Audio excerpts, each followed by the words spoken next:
The camp population is 83,000 plus. Of this 83,000, 53% are Somalis, 30% are Sudanese. Then the rest, Rwandans, Burundians, Ethiopians, Eritreans, Ugandans. The camp is 20 years. It started in 91. What happened is Dadaab is overfull, and here the infrastructure is very good. This is a very well-run camp with the roads and food distribution, discipline and water, all that.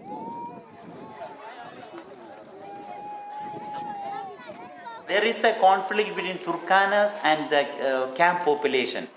The Turkanas don't have anything, so they were very angry. There used to be conflicts. Sure. So now 20% of all the services in the camp is given to the Turkana.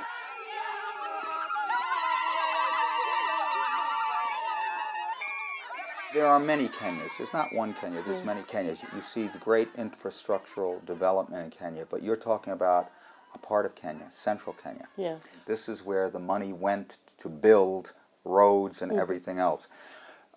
If you go to the edges of Kenya, like up in the north along the borders with Ethiopia and the Sudan and Somalia, in many ways that is a different country. The infrastructure, the investment did not go there. Very limited resources and so forth. And in some way, that kind of conflict is what goes on in sections of Kenya in the north. It's rooted in many historical factors.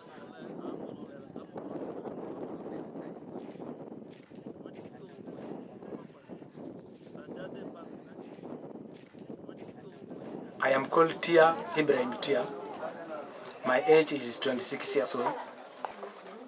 We came here in 2006 and we have stayed, but as you see, the house is not good because of situation. And there is no even finance that we can support ourselves so that we may make a shelter.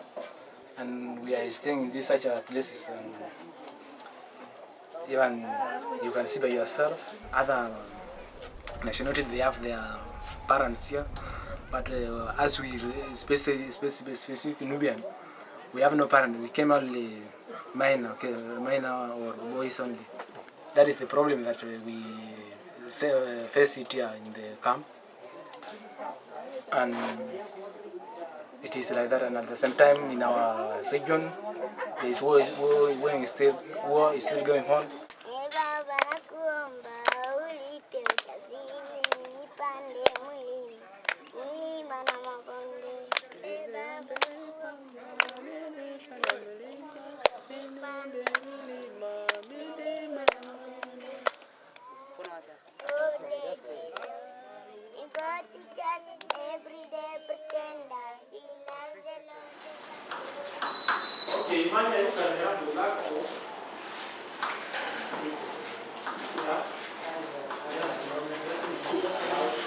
Where are you from?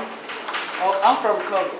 When did you come to Kakuma? So it was 2 years ago. So I have 2 years here.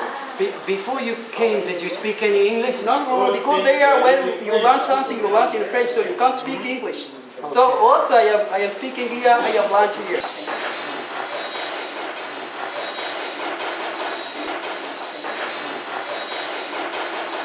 See, this guy, for example, he was in Libya, and if he learned plumbing in the oil field, he can get work. So he got interested, and they came like that. Otherwise, Sudanese do agriculture and various things. I enjoy teaching. It is full of fun. It satisfies my heart quite a lot.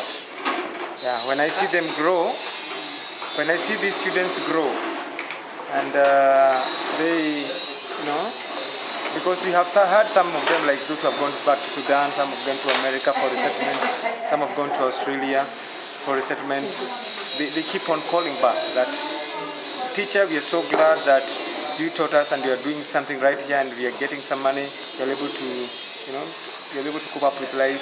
That satisfies my heart a lot.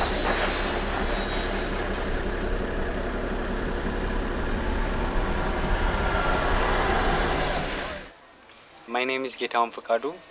This is my father, Fakadu Walter Sambat, and this is my mother, Celeste Tafari. My father came out from Ethiopia in 93. There was a fight between Eritrea and Ethiopia. My father, I don't know, he just disappeared. And me and my mother, we went back when we were too young, at 4 years old something, we went back to Eritrea because we could not find our father. We stayed for so long without no father. Like me, I was just guessing our father cannot be alive. Just, we grew up like that only. My mother, we grew up with our mother.